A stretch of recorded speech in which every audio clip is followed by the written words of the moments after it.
Absolutely. I don't think I've ever raced this soon on in my career since I've been a pro. It's really interesting. January, see a lot of guys that you might not maybe see later on in the year as much. So it's a really interesting field to race because predictions are going to be hard.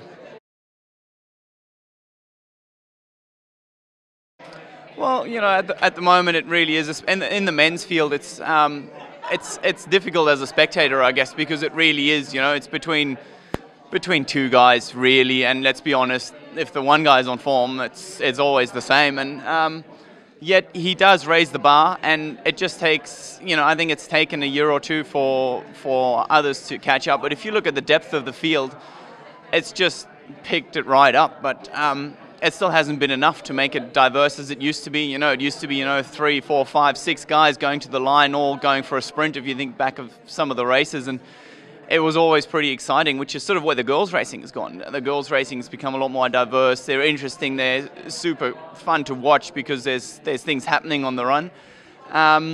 Whereas, that's part of the evolving of the sport. It's a very young sport, and throughout phases you find dominance. Think back of Simon Lessing. He dominated for years, and it was always obvious who's going to win. And I think Javier's sort of, he's worked his way back up, and he's worked on his tactics as well. And I think it's really good that he's staying true to the sport, even though he was denied for a very long time of a lot of titles that he probably deserved. And that's where I see it coming back to hopefully more diversity in this season.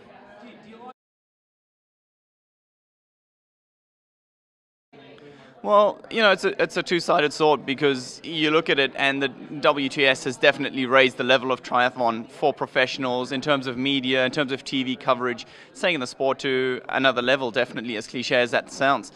And the other side is I'm hopeless racing over a series. I'm just no good at it. I just can't do it. I can peak twice, 3 times a year, do a really good race, but that whole sort of weekend in, weekend out, I just like to celebrate. When you have a good race, you gotta go out and celebrate it. You just never know when you can do it again, and that's where it's sort of one of those things where I personally am obviously in favor of the one-day race. I believe that it's one chance once a year. It makes it more unique. It's almost, the Olympics is one chance every 4 years. Kona is one chance once a year, and the grand final is still very heavily weighed, so if you have a mishap at the final, it can still go all pear-shaped for you, as well as the other way around. If you have a great race, you can still sort of come on top. But to win the title and a world championship, to me, is somehow, it is a one-day event.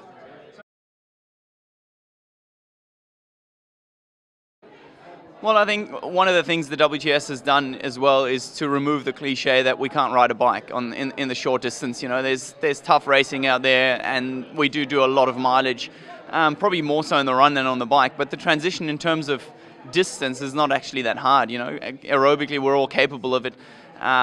Simply also because you are going at a more sustainable pace. You're not going out the gates in 2:45 for the first kilometer, which sort of kills you for the rest of the day.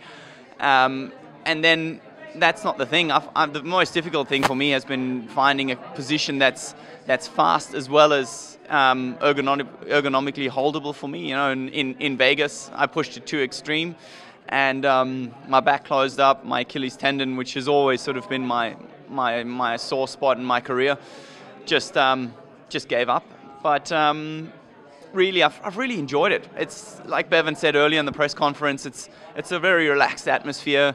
Get to see the guys, and that's why I love a stacked field like here in Auckland, because you just get to see all your mates from back in the day, and you're out there to give it your all. And when the gun goes, it's each and everyone to themselves. But the format of racing is great fun.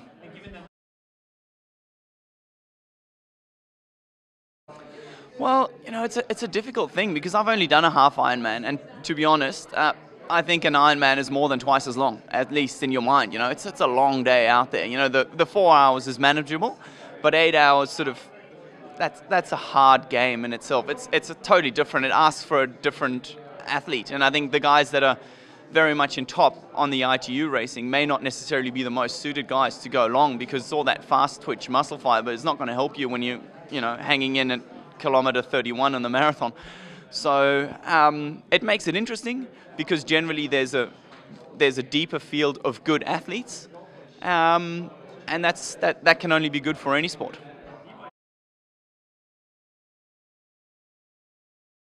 Well, the great thing about living in Noosa is that you have a great field of athletes and experience around you. You know, I go for regular long runs with Pete Jacobs, and you know, talking to Greg Bennett, we hang out quite a bit, and it's just, you know, getting advice and talking to the people. Obviously, Belinda Granger being in Noosa, she's always got something to say, but you know, she's really good in that way because she'll just, you know, tell you straight up how it is and what she thinks, and it's still something you have to identify for yourself because each race is individual, each person is individual, and what works for them may not necessarily work for you.